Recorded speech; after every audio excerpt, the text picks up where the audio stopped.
Alright, so I'm back, and today, yesterday we did Revenge of the Fallen, so today, obviously, Dark of the Moon.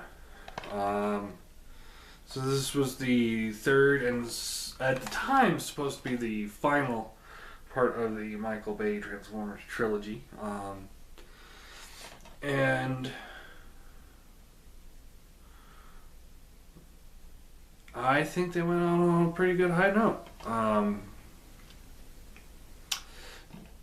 Because of disagreements between Michael Bay and Megan Fox, she was not in the third movie.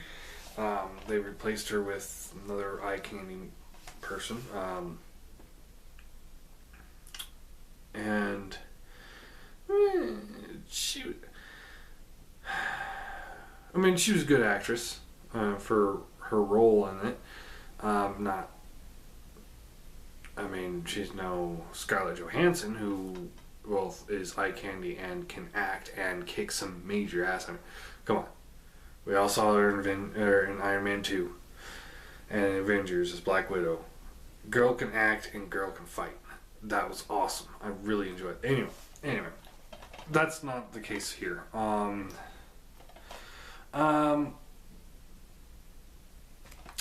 So, plot of the movie was that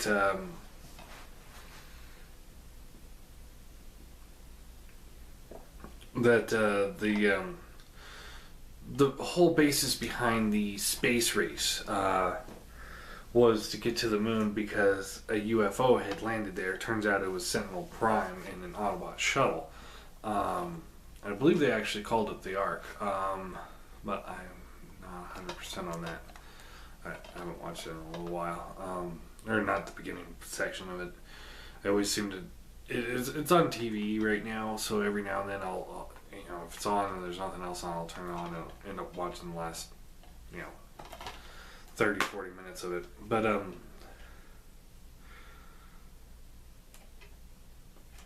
yeah, so that was a great plot point. They also are talking how Chernobyl, which in case you guys haven't heard about Chernobyl, that was the meltdown of the nuclear reactor in Russia, that it poisoned the whole area and everyone had to leave, and they won't be able to go back there for another 1,000 years or something like that.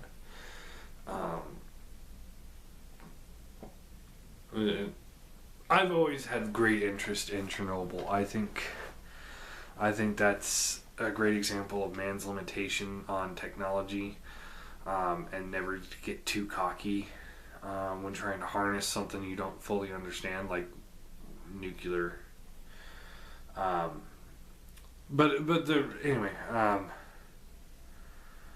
The whole Chernobyl accident was caused by the Russians trying to utilize something that they've picked up from space, which turned out to be like a generator or something like that.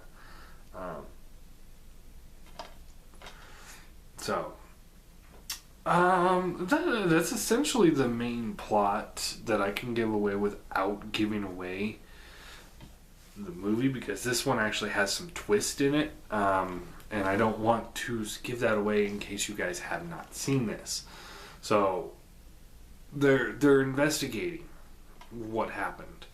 They took things that they did in the second movie where they're trying to investigate, what the Fallen was up to and all this stuff, and they expanded it in this where they're trying to investigate the entire lunar landing,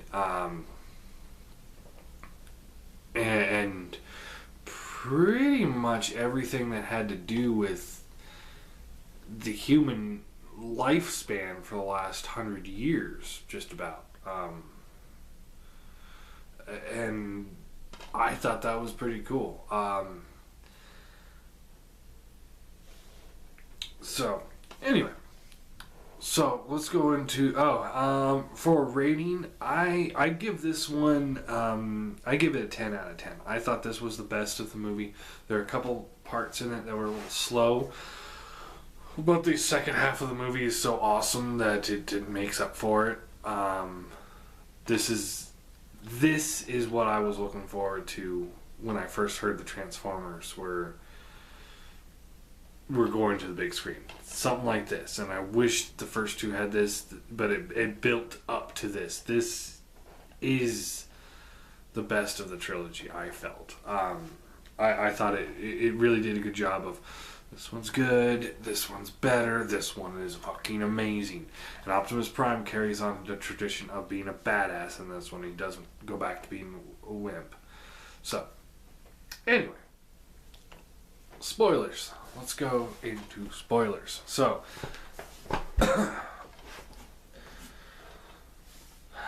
Shockwave's here.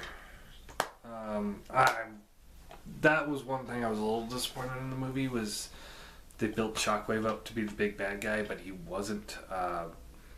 He was kind of more of a brute. He didn't show any scientific genius. He didn't show any kind of intelligence. But movie Shockwave was still fucking awesome.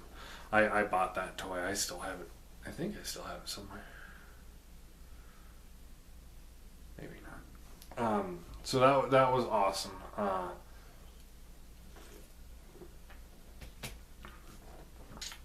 Let's see. So, turns out Sentinel Prime landed on the moon, and he had a bunch of space bridges. And these space bridges act like a space bridge. They're pillars that would open up a space bridge and allow you to transport things. It would have changed the war, as they keep saying. So, he had all those on the moon, and turns out the Decepticons stole hundreds of them. He only has like 6 or 7, but he has the control pillar, which is the important one. So they're in a rush to try and figure all this out, see what's going on, and then Sentinel betrays him. It turns out he was working for the Decepticons, and his plot was to open up a giant space bridge and pull Cybertron in to the atmosphere, which is a rehash of an old G1 episode, but it wasn't an Autobot that was doing it, and that's one really awesome aspect. I enjoyed it. I really liked the twist. I mean, I kind of saw it coming. I didn't see him killing Ironhide in the first 10 seconds of the twist. I did not see that coming. That was great. They did a pretty good job. I mean, I had read the entire plot line of Revenge of the Fallen before watching Revenge of the Fallen, thinking that it was just going to be a summary, and it's like it kept going, and I kept reading, and I was like, fuck, I just ruined the whole movie for myself. But I kind of deliberately did not do that with Dark of the Moon, and so and I think they did a pretty good job on hiding Sentinel's turn and Ironhide's death. I think they did a pretty good job of that. Obviously not until the movie opened anyway. It just was a much better, solid acted movie. I thought everyone did a great job in it. I think the parents were not necessary in the movie. I mean, they just kind of showed up and give advice and then they're gone.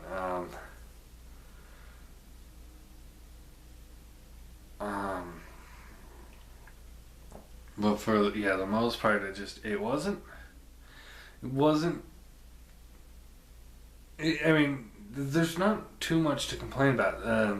The Asian guy that worked at Sam's building, he was annoying, but he, as Laserbeak says, I have to suicide you, which was pretty cool. Laserbeak was awesome. I really enjoyed Laserbeak.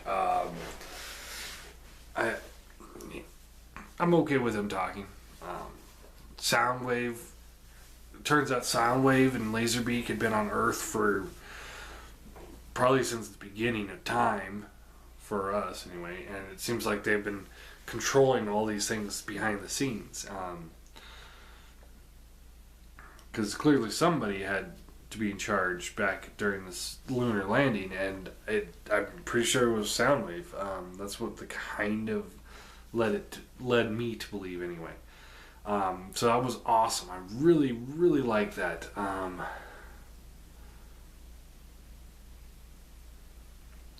It just was a great movie. And then, and I'm really kind of summarizing the plot. There's so many things in this movie that I'm skimming over that are just so awesome. But that last half of the movie, when they say you need to, the Decepticons said, okay, the Autobots need to leave, and then we won't harm any of you. So everyone gives the order, Autobots hop in the shuttle, and they fly off, and then only to get attacked by Starscream, and the shuttle's destroyed. For a few minutes there, I legitimately thought the Autobots were dead. I was like, they're probably not, but I didn't also see Ironhide getting shot in the back by Sentinel Prime either. So it's like, I was like, I don't know what to expect. And that's one of the rare instances in movies where I actually sit there and like, I'm not entirely sure what to expect because I didn't see that coming. I watch suspense movies all the time, and I'm always like, that's the guy. First time I saw Saw, I was like, I was just sitting there. It's like, okay, the old guy that's laying in the middle of the floor, he's the killer, because that's how the story arc is kind of how that story arc is kind of building. Is they want all those horrible, shocking thrills, and it's probably that guy. Anyway, so there were a couple moments where I had doubts that the Autobots were coming back. I thought they would, but because of the twist of Sentinel Prime, which I really should have seen coming more, because it was Leonard Nimoy, one, Galvatron, and beginning of the movie they had the hint of the Wheelie and Brains were watching TV, and there's a Star Trek episode on, like, oh, this is the one where Spock goes bad. Come on. And they had it painted right there for us. And I kind of, like I said, I kind of saw it coming, but I didn't see it coming as that extensive as it did. And it was also cool because, Megatron's still in the movie, but he's clearly weakened, and Sentinel's taking that as an opportunity to not only win what they're going for, but also to take over the Decepticons and be the new leader of the Transformers again. So that was a cool side story arc to there too. And that's how Carly convinced Megatron to help the Autobots. But then, so the Autobots are gone, and Sentinel decides to teach these humans a lesson, and they destroy Chicago. I mean, they killed everything. And they've got these guns that are like turning people to dust, and all that's left is their clothes. And there's a scene where you see a school bus with all these clothes hanging out. It's like all those children are dead. Just dust and ash. I was like, I'm not saying the murder of children's awesome. Just like first movie, the murder of soldiers is not awesome. But it's a great sequence in this particular movie. I was blown away by that. And then, Sam, he's trying to sneak into the city to save the girl. I really like that story arcs, those kind of story arcs where, against all odds, the guy, he tries to save the girl. I enjoy those. As long as there's a legitimate, credible threat, I was a kid growing up in the 80s and 90s, so Princess Bride is an awesome movie. Stuff like that's great. Anyway, so everyone that is going to help him, they get to the city limits and they're like, no, we didn't expect it to be that bad. You're on your own, dude. And they all start turning around, and that's when one of the Decepticon ships comes out of nowhere and gets blasted out of the sky, and then the wreckers tear the driver into pieces, and Optimus is just sitting there. We're going to kill them all. And I was like, yes, there's Prime again. And now, you got most of the city in rubble. You got all the different branches of the army, Nest, SEALs, Marines, all of them. They're all converging with the Autobots, and they're all on one mission: kill Decepticons. And the Decepticons are all in the city, and you could tell that they clearly have, the power in numbers. But because they're getting ambushed, attacked every corner, it was awesome. I really enjoyed it. The last half of the movie, you're just sitting there just in awe and just like, this has been nothing but giant robot combat for the last 20 minutes. And it doesn't slow down. The pacing on that end of the movie is just kill, kill, kill, kill, kill, kill, kill. And it's like, this is incredible. It's almost like two different movies. It's like the first movie is like, okay, this is the plot movie, and this is the fun movie. I'm not saying the plot wasn't a great plot. It was very ingenious. But that final fight is just, it was so incredible. I was impressed. I was really, really impressed. And the final fight between Sentinel and Prime, Sentinel and Optimus, and Sentinel just beat the fuck out of Prime. Optimus, and even takes his arm off, and then Megatron gets sneaky attacks behind at Sentinel, saying that he should be in charge. It should be Megatron ruling the Decepticons when they finally win. And then the Autobots destroy the space bridge, and you see Cybertron get sucked back up, and Megatron's like, well, fuck. Well, let's start working together. And then he's like, what would you be without me, Prime? And Optimus is just like, let's find out. And he picks up that Energon axe, and he puts the axe right into the middle of his head and then rips it out with the spine. That was incredible.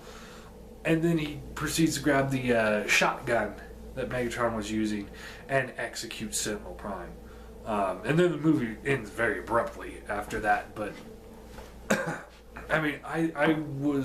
I thought it was incredible movie.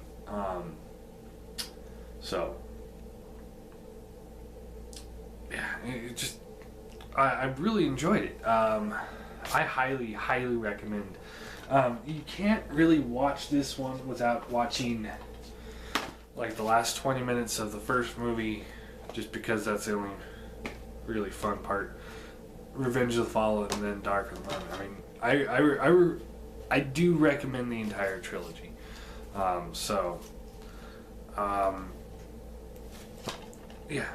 of the Moon. Toyline really, really blew it on this one, but it was a good one. My rant of the week this week is going to actually be my predictions for Transformers 4. So we'll see how close I get it.